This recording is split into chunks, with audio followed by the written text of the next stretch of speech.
Adaca is basically Half-Life 2. Adaca is an excellent indie shooter made by a solo developer and has a free demo you can try now. So if you try it with the free demo and you don't like it, you don't have to buy the game or ask for a refund. And the game isn't that big, it's about 1.2 GB. That is the demo, of course. Adaca was released about 2 weeks ago on the 26th of July. Adaca is a first-person shooter that is a self-described throwback to the late 1990s and the early 2000s. This was the era of linear but not stuck in a hallway shooter, stuff like Half-Life 2, Halo and Far Cry. It's a kind of shooters where you, yes, only have one path through each level and play space, but the areas are larger than Doom's hallways, are interesting to explore and often filled with environmental puzzles. And while Adaca is pulling from all of these shooters, it's most similar to all of Half-Life 2, and not by accident. Within the first 20 minutes of Adaca, you're given a gravity gun-like arm and are forced to fight space cops who emit a loud blast of static and electronic screeching when killed.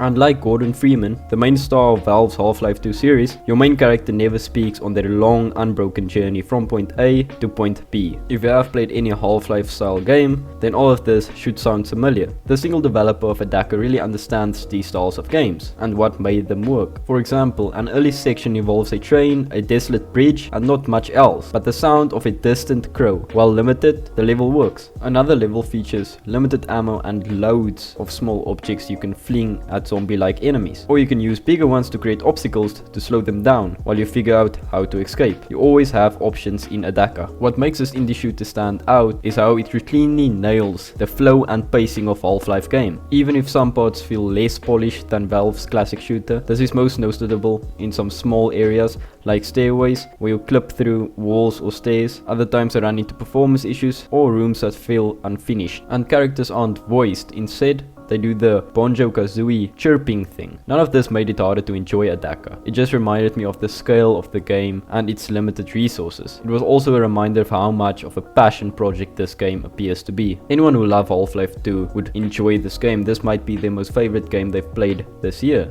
With games moving forward, this game moved backwards, and I think that was the right move to make, especially with games being such big disappointments recently.